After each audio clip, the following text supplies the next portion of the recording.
Hello everyone, my name is Wahidi Ramadan, master student in business administration at Telkom University. Today I will present a case study about a company called Gunung Raja Paksi as part of our learning process in the digital leadership course. Let's start with the introduction to this case study and I will then continue with the discussion of each question that has been prepared. In part one, I will say the inspiring story of Kimin Tanoto and his transformation of Gunung Raja Paksi into a sustainable business. GRB is one of Indonesia's largest private-owned steel companies, operating in four areas: steel processing, steel trading, cement production, and carbon markets. Established in 1970, GRB has played a major role in the country industrial sector. In 2020, Mr. Tanoto faced big challenges. Internally, there were generational conflicts. Senior employees resisted change, while younger employees pushed for fast adoption of sustainable practice to stay competitive. Externally, the COVID-19 pandemic disruption supply chain, reduced demand for steel, and added pressure to meet corporate social responsibility goals.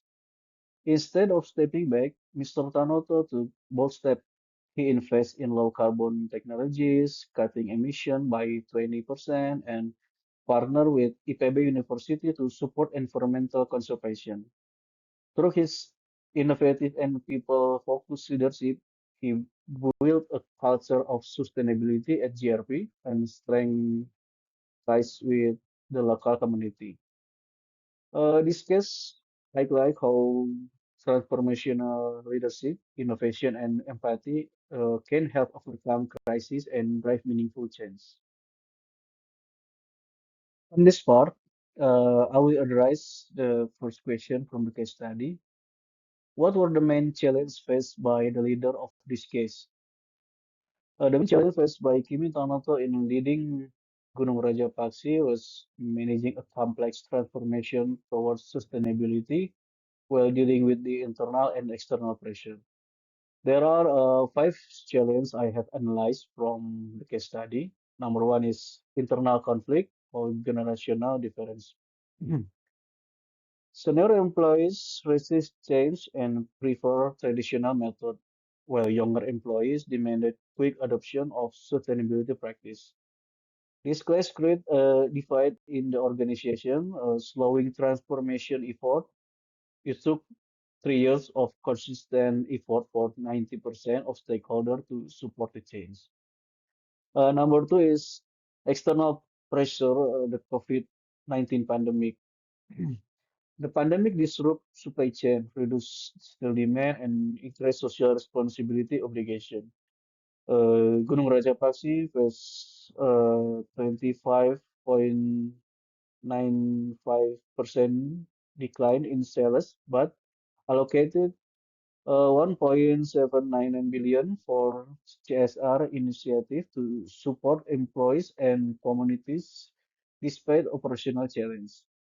Number three is cultural transformation challenge. As a family-owned business, GRV struggle with emotional dynamics. Tanoto replaced some family members with external professional to improve efficiency and foster innovation. He balanced traditional values with modern needs through survey and open consultation. Number four is balancing profitability and sustainability. Canada faces a dilemma between short-term profit and long-term sustainability investment. By adopting green technologies, GRP reduce core carbon emission by 20% and energy consumption by 50%, creating a competitive advantage through green certification. Last is leadership amidst uncertainty.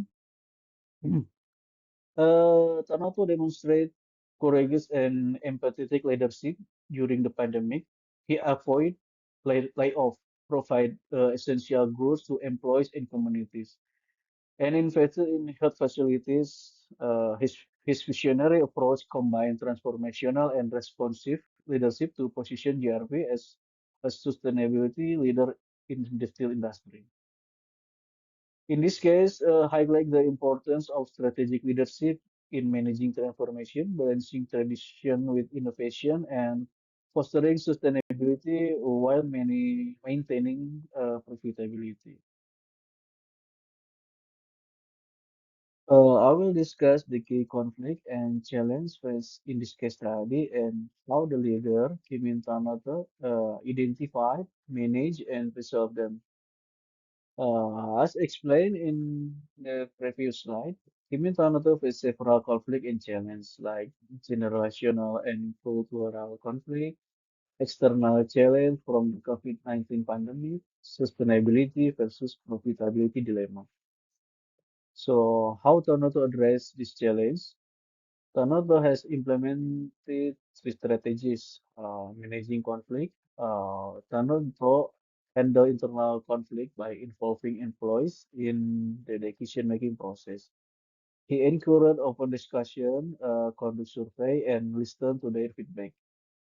This participant approach helped reduce resistance, especially from senior employees, and create a sense of ownership among the team.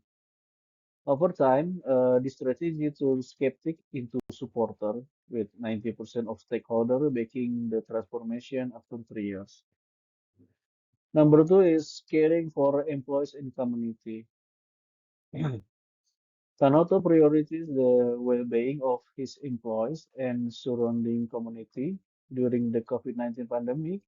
He avoided a layoff despite financial challenge, ensuring job security for his workforce. He also provides basic necessities like rice to employees and local residents and invests in building health facilities. His actions show empathy and care, strengthens trust and loyalty while align everyone with GRP vision. The last is driving innovation and building partnership. To push GRP towards sustainability, Tanoto partnered with IPB University for environmental research and data-driven solution.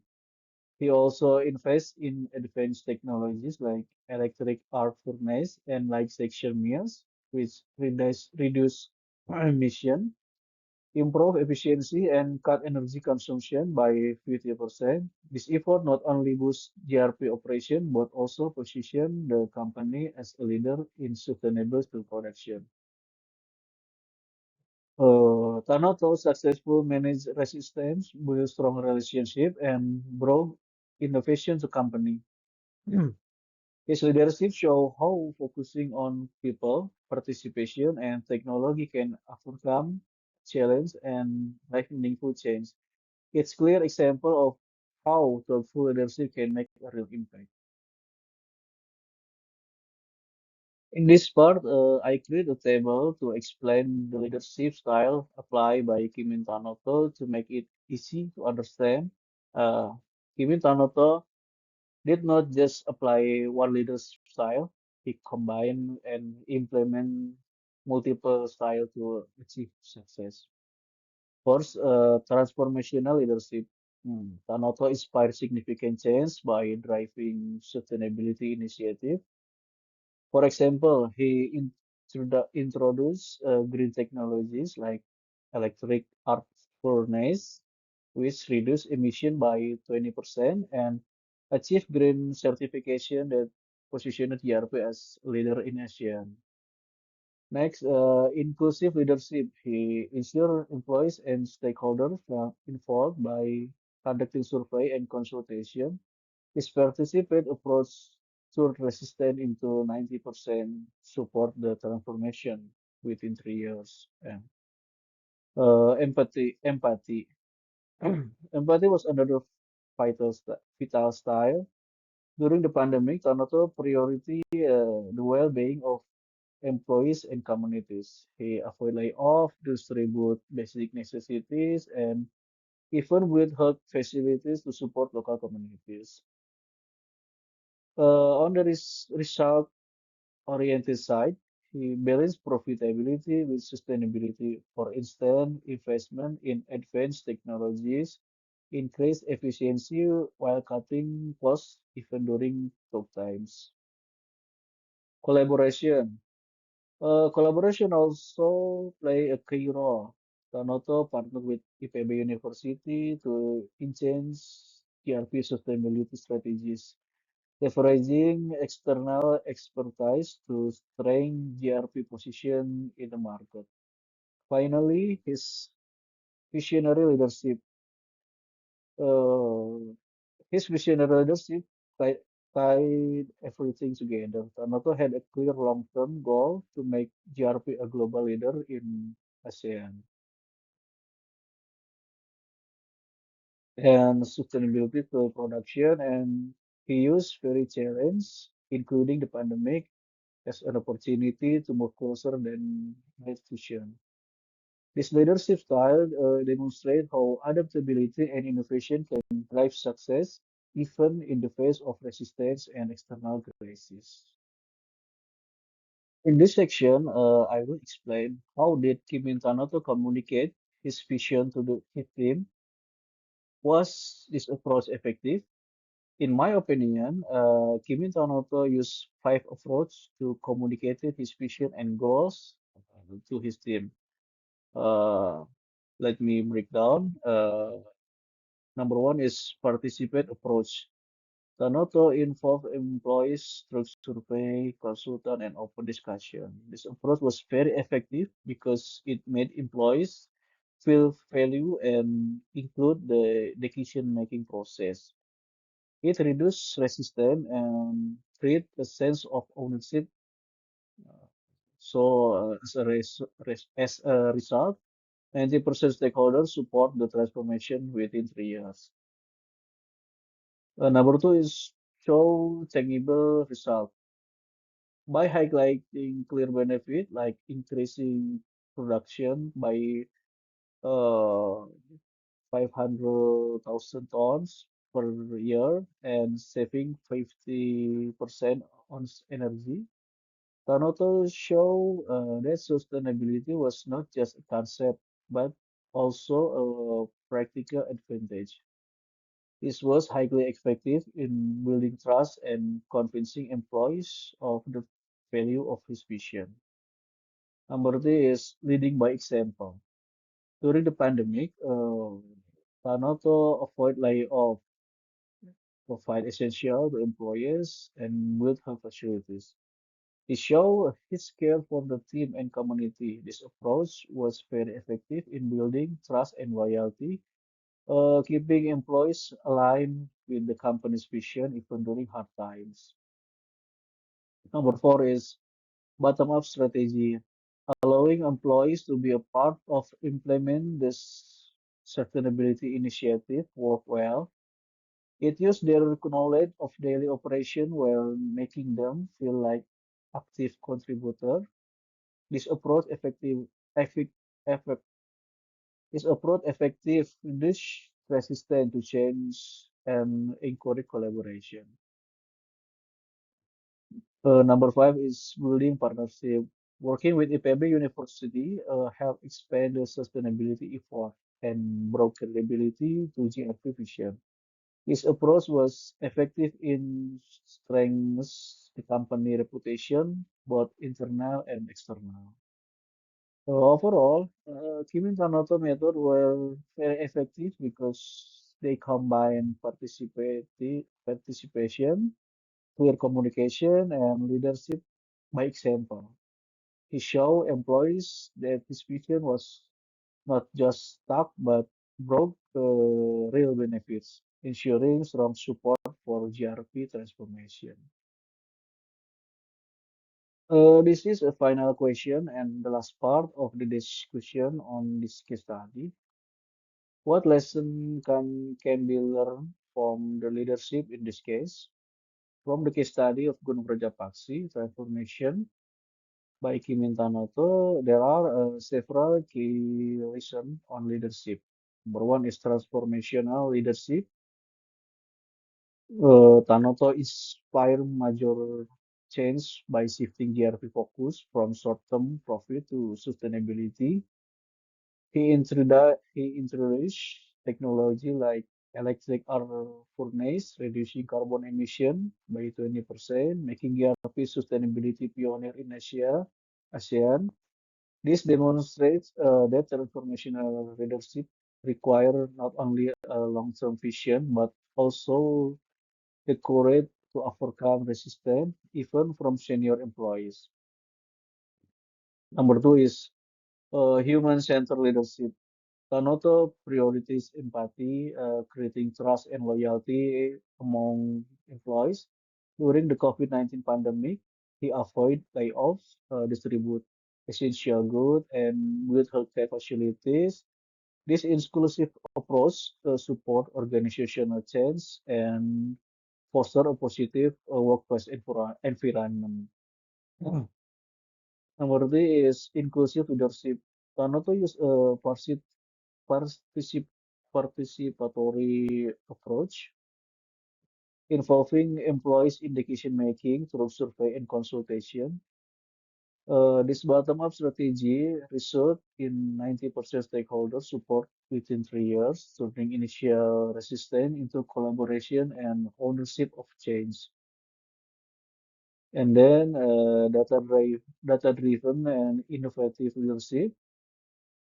Modern leaders must leverage data and technology for strategic decision. Tanato use employee survey to identify areas for innovation and invest in technology like second meal, improving production efficiency by 300,000 tons per year and reducing energy consumption by 50%. Number five is visionary leadership. Tanoto frames sustainability as a strategic opportunity rather than just a social responsibility. Achieving environmental product declaration or APD certification allowed GRP to sell product at premium price, showing that sustainability can align with profitability. Number six is collaborative leadership. Sanoto built partnerships such as with IPB universities through to strengthen GAP Green Initiative. This across-sector collaboration show that modern leadership thrives on synergy with external stakeholders.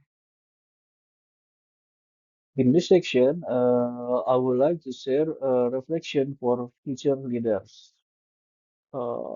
Transformational leadership is essential for major change. A leader must be courageous in creating ambitious vision and setting a clear example to achieve them. And empathy is the heart of leadership.